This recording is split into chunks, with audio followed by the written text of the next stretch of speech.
Everyone, welcome to Shrabani's recipe. চিরা আর আলু দিয়ে একটা নতুন স্বাদের নাস্তার রেসিপি তৈরি করে দেখাবো। খুবই মুখরোচক একটা নাস্তার রেসিপি।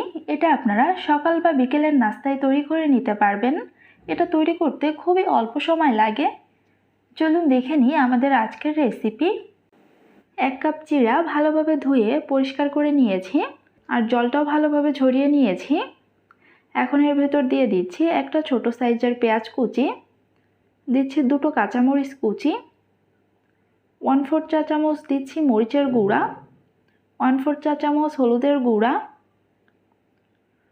1/4 চা চামচ দিচ্ছি গোলমরিচের গুঁড়া, 1/4 চা চামচ ভাজা জিরার গুঁড়া, পরিমাণ মতো লবণ আর একটা সিদ্ধ করে রাখা আলু এভাবে আমি ভর্তা করে রেখেছিলাম, সেই আলুটা এর ভেতর দিয়ে দিচ্ছি।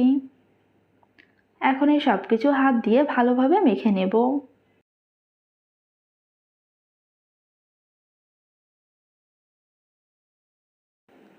এবার এর ভেতর 1.5 টেবিল চামচ কর্নফ্লাওয়ার দিয়ে দিচ্ছি। কর্নফ্লাওয়ারটা দেওয়ার পর এটা আবারও ভালোভাবে মেখে নিচ্ছি।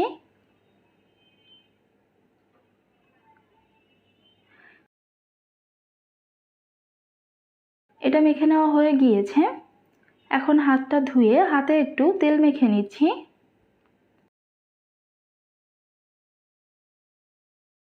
এখান থেকে অল্প করে একটু ডো নিয়ে প্রথমে 2 হাতের সাহায্যে একটু গোল করে নিচ্ছি।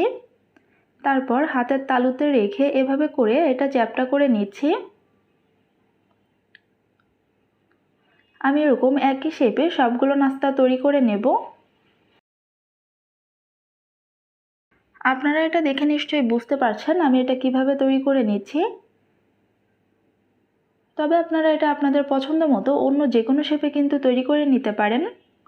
আমি এরকম গোল গোল করে সবগুলো নাস্তা তৈরি করে নিয়েছি। এখন একটা ছোট বাটির ভেতর নিয়ে নিয়েছি 3 টেবিল চামচ ময়দা, অল্প করে একটু জল দিয়ে দিচ্ছি, সামান্য একটু লবণ দিয়ে দিচ্ছি আর এখন এটা ভালোভাবে মিশিয়ে নেব। ময়দার এই মিশ্রণের ভেতর নাস্তাটা ভালোভাবে ডুবিয়ে নেব।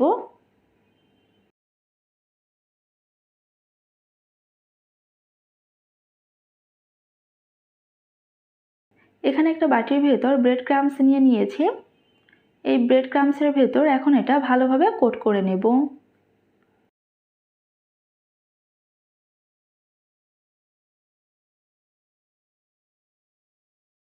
আমি সবগুলো নাস্তা একইভাবে তৈরি করে নিয়েছি।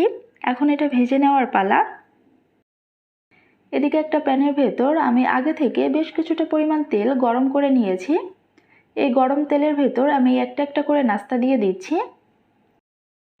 মিডিয়াম টু লো আঁচে 5-6 মিনিট সময় ধরে ভেজে নেব। একটা পাশ ভাজা হয়ে গেলে এটা উল্টিয়ে দিচ্ছি।